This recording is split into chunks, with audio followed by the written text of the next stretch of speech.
Very good morning everyone and welcome back in your channel royal commerce. मैं doctor रूपम आप लोगों के लिए लेकर के आई हूँ कॉमर्स से नेट एग्ज़ाम क्या प्रिपरेशन। यहाँ पर आपको कुछ क्वेश्चंस देखने को मिलेंगे। मैं इस वीडियो को स्टार्ट करने से पहले आप लोगों से कुछ बातें मैं कर लूँ। सबसे पहले तो पूरे ऑल ओवर इंडिया में 16 जून को नेट एग्ज़ाम के लिए प्रपोज डेट दिया गया है। अब यहाँ पर आपको फॉर्म भरने के समय भी ये चीज़ क्लियर कर दिया गया था कि आपका ये एग्ज़ाम ऑफलाइन मोड में होगा, तो पेपर पेन मोड में होगा। तो यहाँ पर आपको इस चैनल में कुछ क्वेश्चंस देखने को मिलेंगे जो आपको हर एक टेस्ट 2 पार्ट में रहेगा। इसमें क्या होता है कि आपको टोटल कॉमर्स में नेट का एग्ज़ाम के लिए आपको टोटल 10 यूनिट्स पढ़ने हैं। 10 यूनिट्स जो अलग अलग सब्जेक्ट्स को इंडिकेट्स कर रहे हैं, और हर एक यूनिट से 10 क्वेश्चंस आपको एग्ज़ाम में देखने को मिलेंगे। ठीक है, तो यहाँ पर आप क्या कर सकते हैं कि अपना प्रिपरेशन आप अच्छे से कर ही रहे हैं, तो अपना प्रिपरेशन को और मजबूत करने के लिए और उसको क्लियरिफाई करने के लिए आप इस मॉक टेस्ट में शामिल हो सकते हैं। तो ज़्यादा से ज़्यादा संख्या में आप इस मॉक टेस्ट में शामिल होइए, और मुझे आपका सजेशंस की भी काफ़ी ज़रूरत है कि यहाँ हम लोग और क्या इम्प्रूवमेंट कर सकते हैं ताकि हम लोगों की तैयारी और अच्छे ढंग से हो सके। तो आइए हम लोग चलते हैं क्वेश्चन नंबर 1 में। यहाँ पर टोटल आपको पार्ट 1 में 50 क्वेश्चंस देखने को मिलेंगे। 100 क्वेश्चंस आपके एग्ज़ाम में आते हैं, तो उसी तरह से हम लोग की तैयारी रहेगी कि 100 क्वेश्चंस हम लोग कंप्लीट करेंगे तो एक मॉक टेस्ट हमारा कंप्लीट होगा। क्वेश्चन नंबर 1 कह रहा है, which of the following factor the income the economic growth of environment को इफेक्ट डालने वाला कौन सा इनमें से तत्व हैं जो यहाँ पर आपको देखने को मिल रहे हैं। Option A exchange rate, option B currency rate, option C buying power, and D none of the above. इसमें से अपना राइट आंसर्स आप टिक करेंगे। अपने जब भी आप मॉक टेस्ट के लिए बैठे तो पेन और पेपर जरूर लेकर के बैठे ताकि अपना आंसर आप दे सके। यहाँ आपका जो आंसर होगा वो होगा ये 1, ए नंबर, ए आपका लिए आंसर होगा। तो आइए हम लोग इसका एक्सप्लेनेशन देख लें। इसका आंसर होगा एक्सचेंज रेट, यानी कि ऑप्शन ए। एक्सचेंज रेट क्या होता है? एक्सचेंज रेट जब एक कंट्री का ये एक करेंसी रेट होता है, यानी कि अगर किसी भी कंट्री में जो भी रुपए चल रहे हैं, जो भी करेंसी चल रहे हैं, उनका अदर डॉलर्स में अगर जो हम लोग रेट निकालते हैं तो उसका ये वैल्यूज़ होता है। तो exchange rate are the amount of one currency you can exchange for another, यानी कि एक कंट्री से दूसरे कंट्रीज में आपका जो एक्सचेंज रेट करेंसी का जो रेट हो रहा है उसकी बात कर रहा है। तो एक्सप्लेनेशन भी मैं साथ में आपको देते चले जाऊं ताकि आपका प्रिपरेशन अच्छे ढंग से हो सके।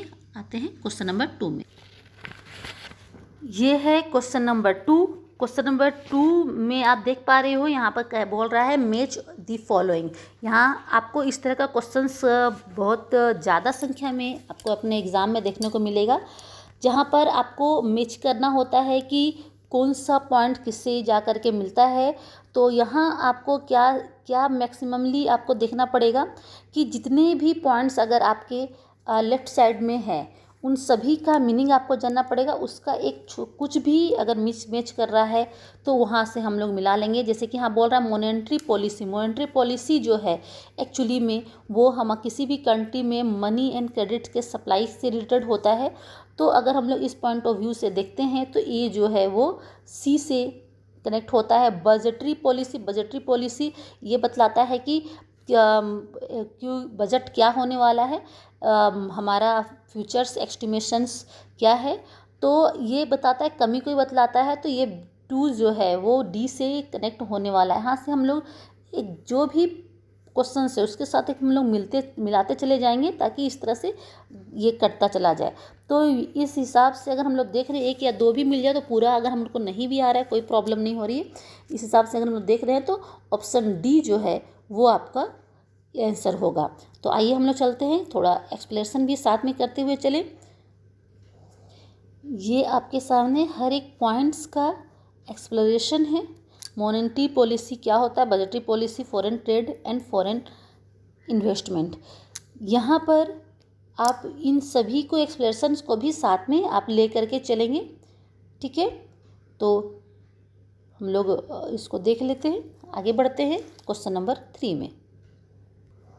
क्वेश्चन नंबर 3 है, which of the following is not a part of a single environment in India. देखिए ध्यान देना है आपको क्या, कि जहाँ पर नोट वर्ड आता है वहाँ पर आप पहले ही इंडिकेशन दे दीजिएगा कि लीगल इन्वायरमेंट का पार्ट नहीं है, ठीक है ना।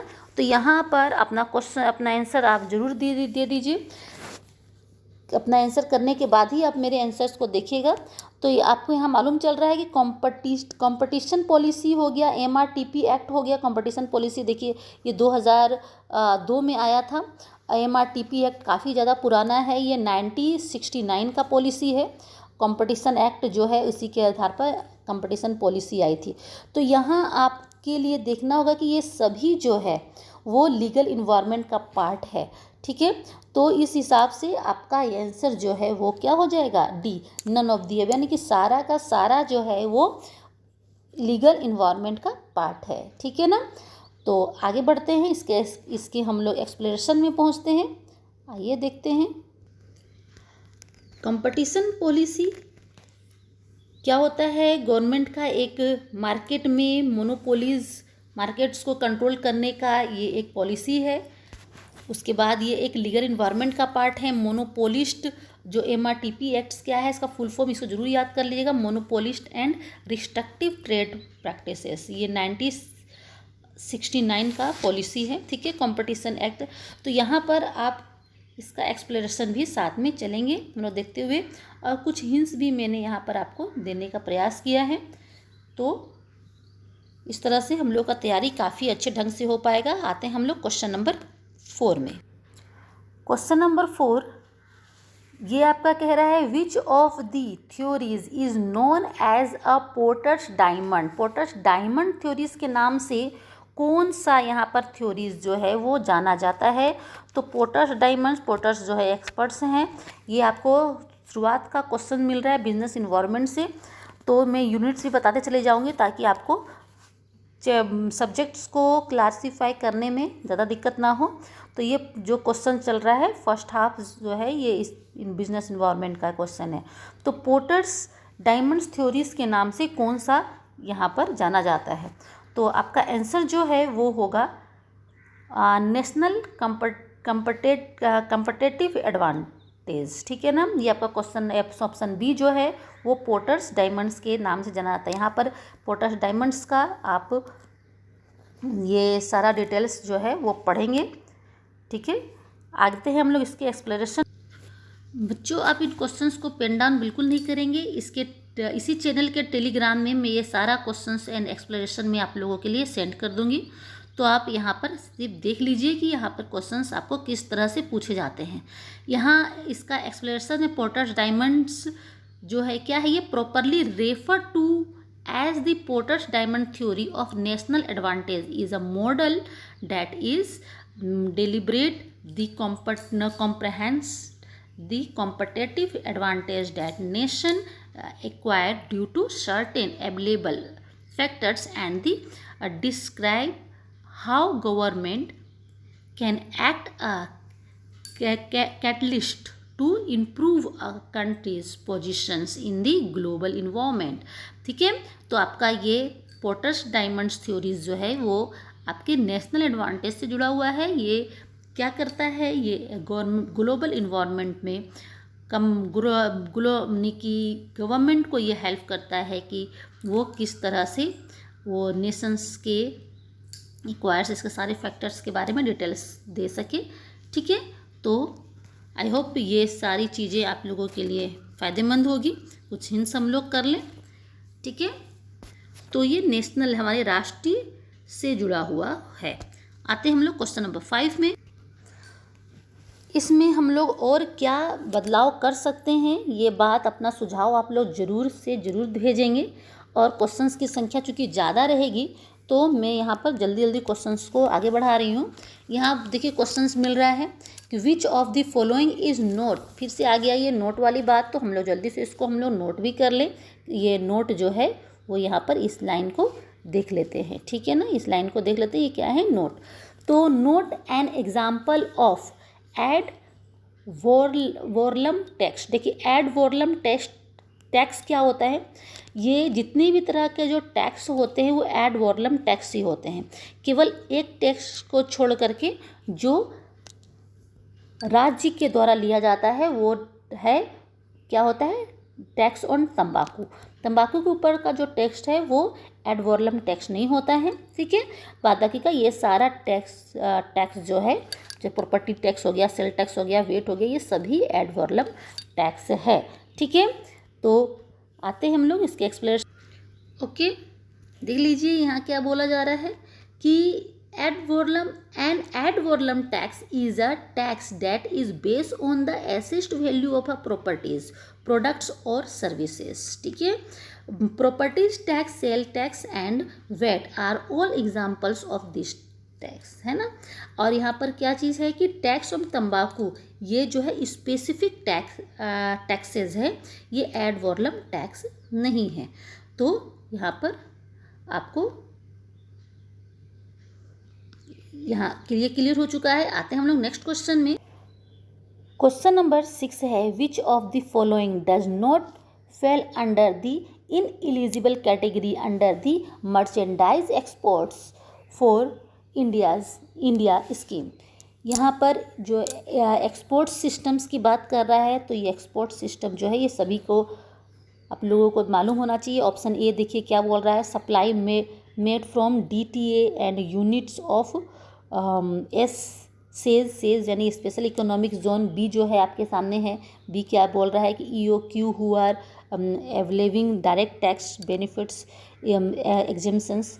तो आपको यहाँ बतलाना है कि जो मर्चेंटाइज एक्सपोर्ट्स है जो इंडिया का है वो किससे जुड़ा हुआ है, ठीक है ना।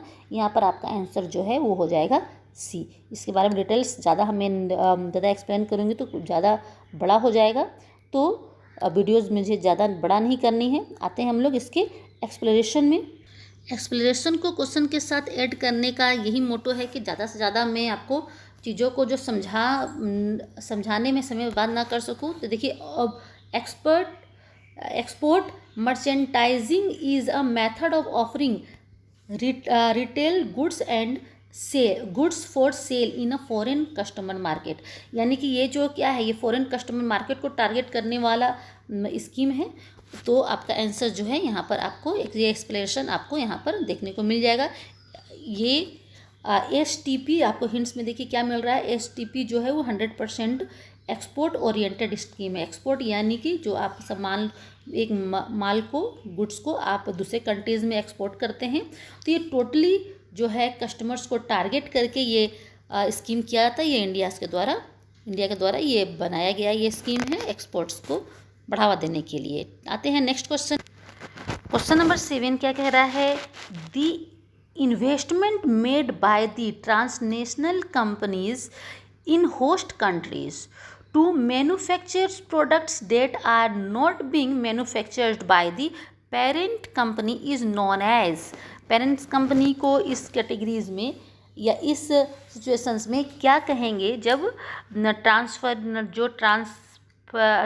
कंपनी है, गुड्स को ट्रांसफ़र करने वाली जो कंपनीज़ हैं, वो कंपनीज़ अगर गुड्स को ट्रांसफ़र कर रही है मैन्युफैक्चरिंग प्रोडक्ट्स को, तो इस में आपका आंसर जो है ऑप्शन आपको ABCD देखने को मिल रहा है। तो ऑप्शंस है यहाँ पर हो जाएगा ए, क्या है, कॉन्ग्लोमेरेट कंपनी। कॉन्ग्लोमेरेट कंपनी, इसका डेफिनेशन हम लोग देख लेते हैं। आगे देखते हैं हम लोग कि ये है क्या एक्सप्लेनेशन के साथ।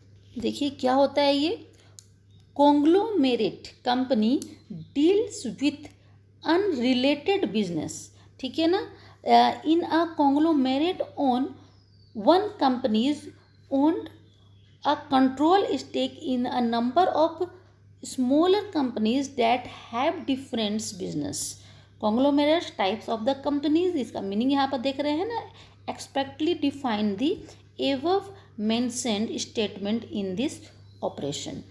ये क्या है, ये कॉन्ग्लोमेरेट्स क्या है, ये जो आपको क्वेश्चन देखने को मिल रहा है, it deal with unrelated business.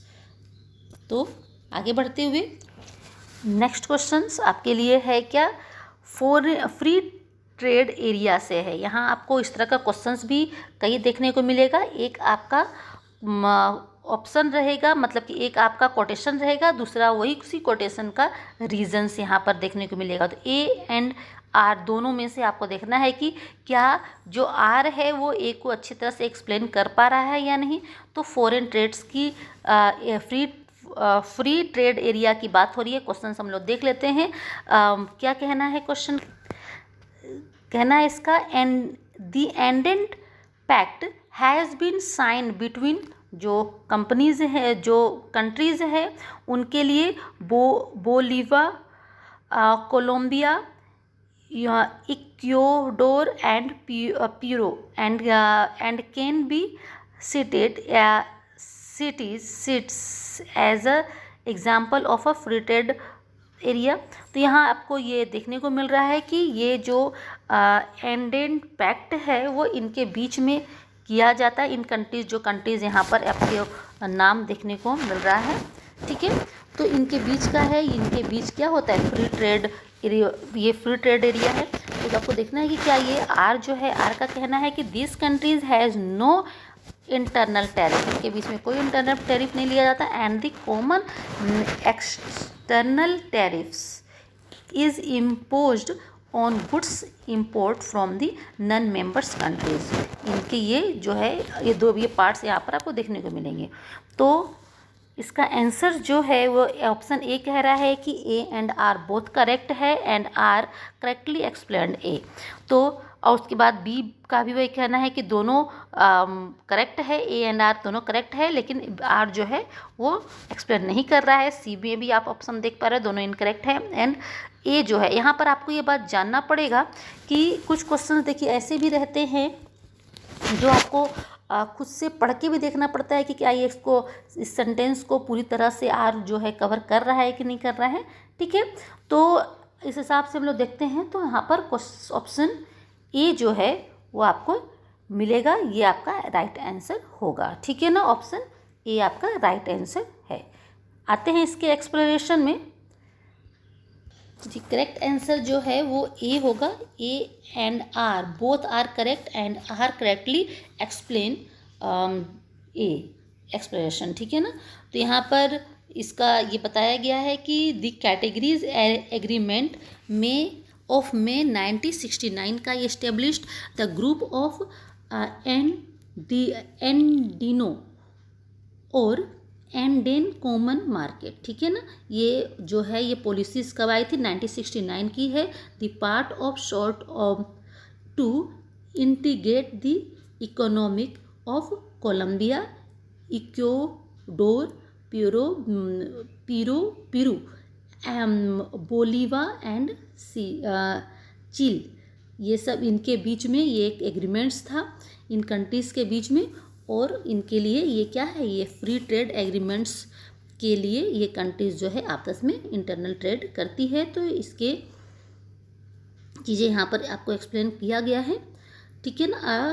Free trade agreement is an agreement along nation to ease barriers to import and export among themselves, ठीक है.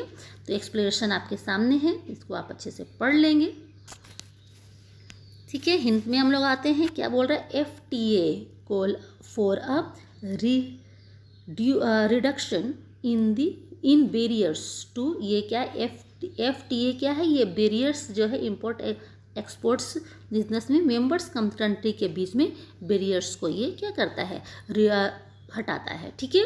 तो यहाँ हम लोग आते हैं नेक्स्ट क्वेश्चन में. मैक्सिमम क्वेश्चंस आपको वन लाइनर ही मिलेंगे। वन लाइनर्स जैसे कि आपको मिल रहा है 9 नंबर में, इस तरह से कई आपको सेट्स मिलेगा जिससे आपका प्रिपरेशन अच्छी तरह से हो पाएगा। क्या क्या चीज़ें हम लोग छूट जाता है हमारे, हम वो सब क्वेश्चंस को यहाँ पर आपके सामने रखने का प्रयास किए हैं ताकि आपका प्रिपरेशन काफ़ी अच्छे ढंग से हो सके। हर एक पॉइंट्स को टच किए हैं। क्वेश्चन नंबर 9 क्या कह रहा है, which of the following institution is known for the soft loan Windows. ये ईजिली जो है वो लोन प्रोवाइड करने वाला कौन सा इसमें से आपको मिलने वाला इंस्टीट्यूशंस है। तो आते हम लोग यहाँ पर, जो इसका ऑप्शन होगा वो हो जाएगा ऑप्शन ए, ठीक है ना, IDA।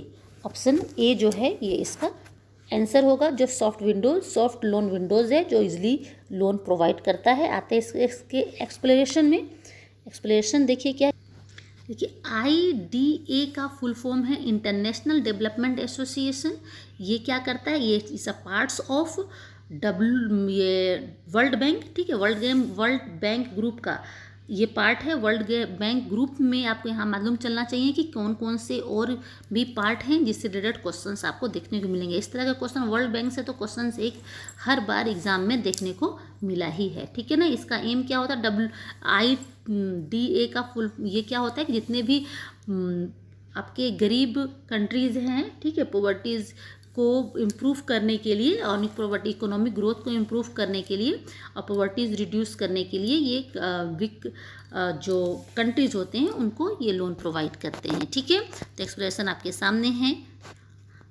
इससे आपको यहाँ पर ये चीज़ मालूम चल रहा है कि आपको वर्ल्ड बैंक के अदर्स और भी ग्रुप में जो इंस्टीट्यूशन शामिल हैं उनके बारे में भी आपको पढ़ लेना है डिटेल्स में। ये रहा आपके सामने क्वेश्चन नंबर 10।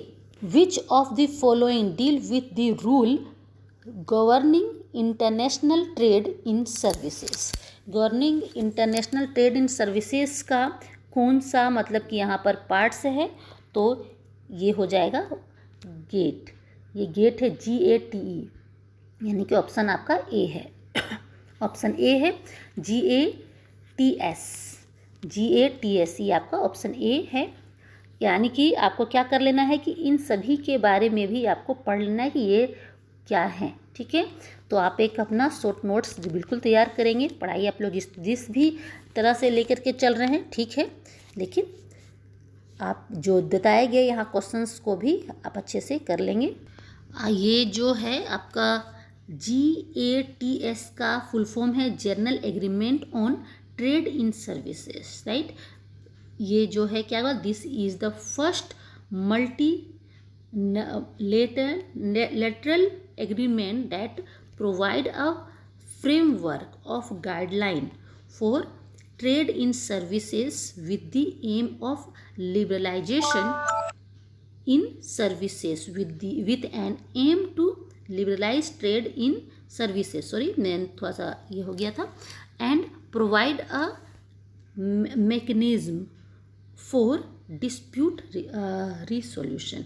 तो ये आपके ये क्या है, WTO जो 1 जनवरी में ये इंटर्ड हुआ है WTO में, वर्ल्ड ट्रेड ऑर्गेनाइजेशन। तो ये एक्सप्लेनेशन आपके सामने है। से 10 क्वेश्चन जो है पर क्वेश्चन 2 मार्क्स का बिजनेस इन्वायरमेंट का पार्ट ए का हम लोग का कंप्लीट हो चुका है। ये आते हैं क्वेश्चन नंबर 11 में, जो आपका किससे है, तो अकाउंट्स से है, ठीक है ना। अकाउंट्स का financial accounts, management account, cost account, ये आपका यूनिट जो 2 है उससे क्वेश्चंस आपको देखने को मिलेगा। The matching principle state that. Matching principle आपने अकाउंट्स में कई कॉन्सेप्ट्स पढ़े हैं, वो कॉन्सेप्ट मैचिंग कॉन्सेप्ट्स भी आपने पढ़ा है। तो वो किससे, यहाँ पर दिए गए ऑप्शंस में से किससे मैच करता है, ठीक है ना, कौन सा इसके लिए राइट आंसर होगा। जैसे कि ऑप्शन ए कह रहा है all expenses should be recorded in the year they are incurred. तो ऑप्शन एक है। ऑप्शन बी देखिए वो ऑल क्या कह रहा है, all the expenses should be recorded in the period in which that related revenues are reported. सारे जो भी एक्सपेंसेस, सभी चीज़ों को हम लोग रिकॉर्ड करते हैं और देखते हैं कि जो भी एक्सपेंसेस हैं वो इसके रेवेन्यूज़ के साथ में रिलेटेड है या नहीं है।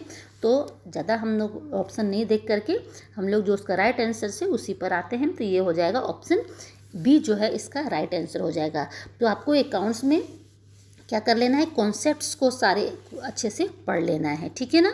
तो आइए आप तो आते हैं इसका एक्सप्रेशन क्या कह रहा है, द मैचिंग प्रिंसिपल, ये सारे एक्सपेंसेस को वो इसके रेवेन्यूज़ के साथ में देखता है, ठीक है ना। तो यह सारे कॉन्सेप्ट्स को ज़रूर अच्छे से कर लेंगे, इससे रिलेटेड क्वेश्चंस एग्जाम में देखने को मिलता है।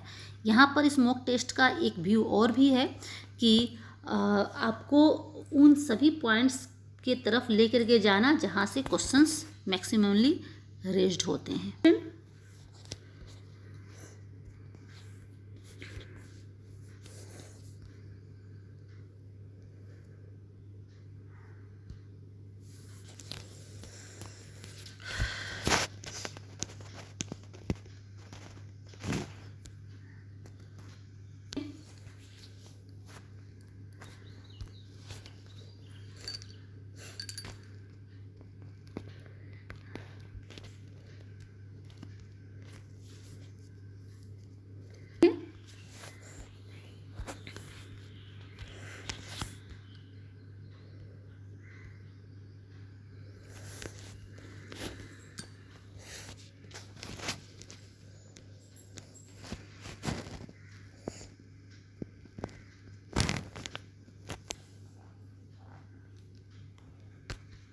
में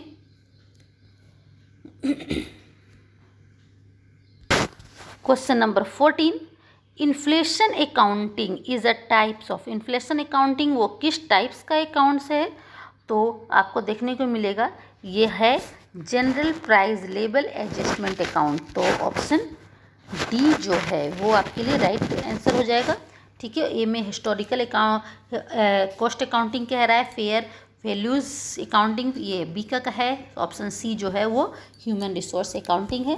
तो डी नंबर जो है ये क्या होता है, इन्फ्लेशन, ये प्राइस लेवल्स को एडजस्ट करने वाला अकाउंट्स है। आते हैं इसके एक्सप्लेनेशन में।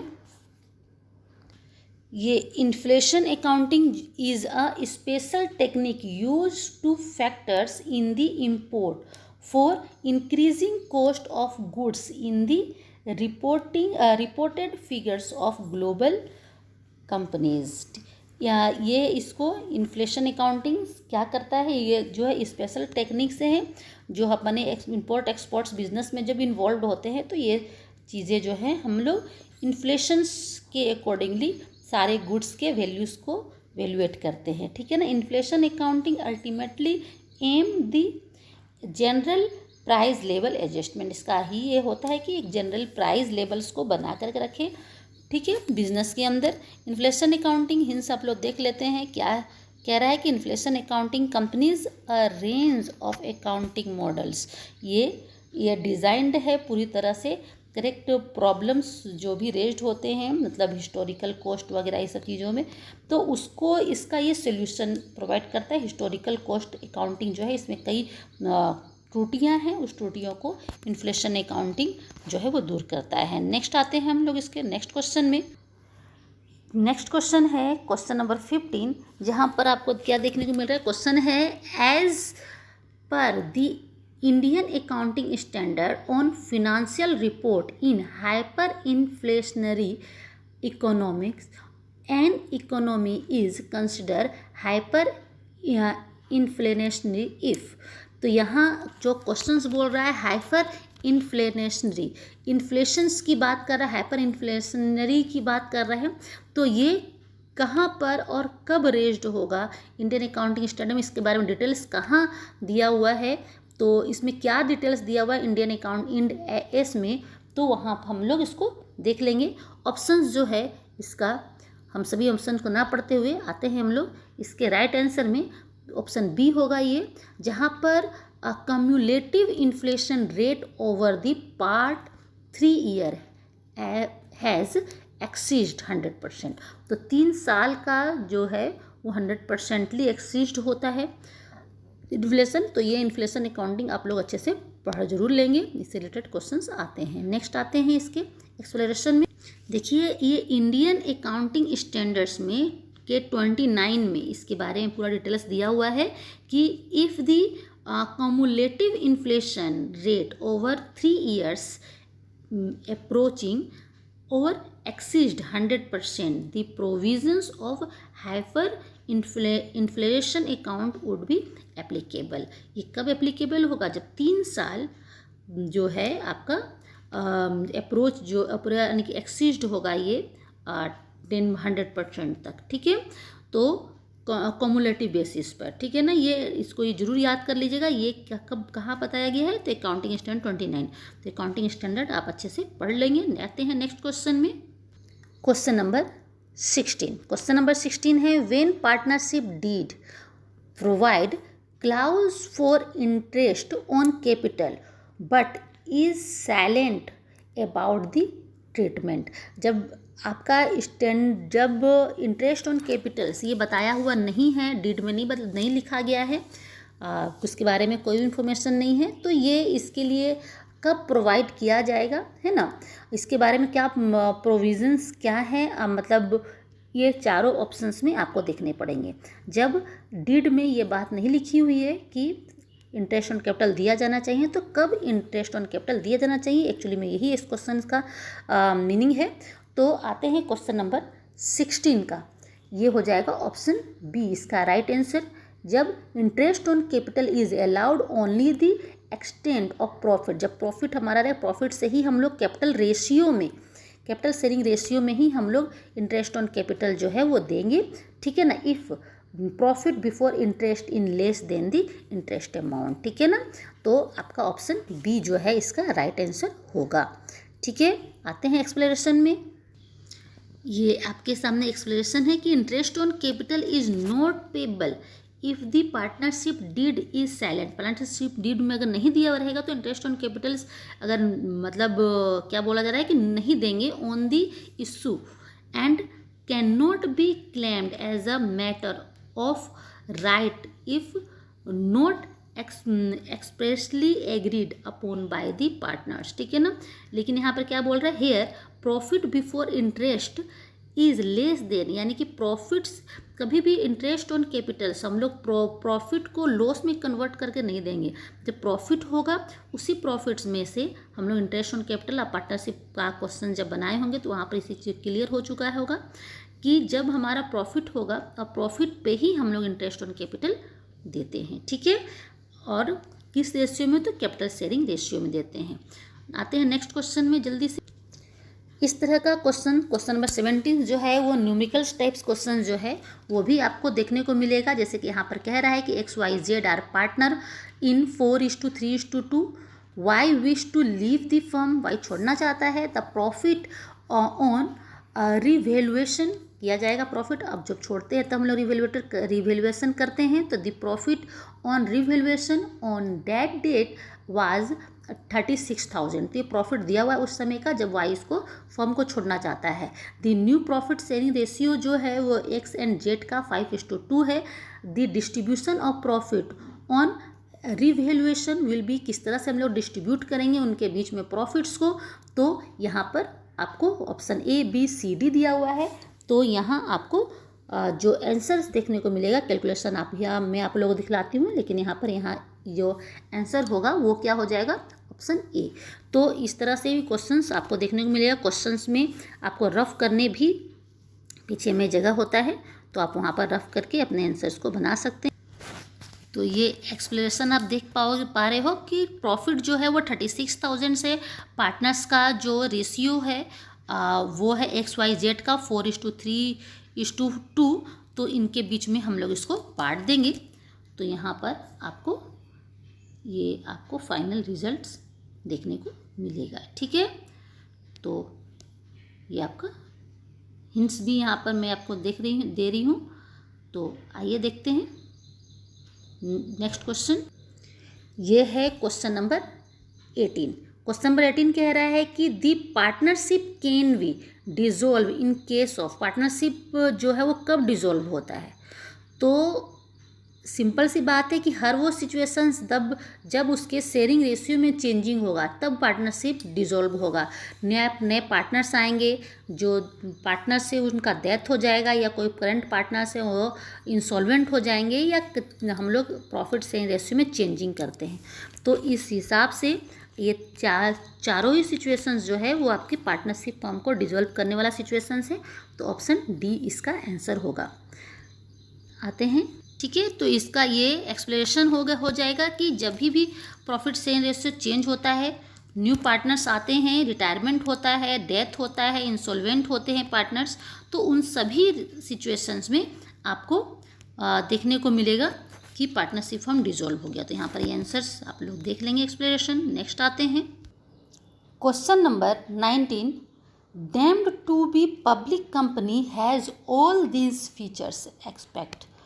जो एक्सेप्ट कौन सा जो है फीचर्स एक डैम्ड पब्लिक कंपनीज़ में, माने हुए पब्लिक कंपनीज़ में आपको देखने को मिलता है।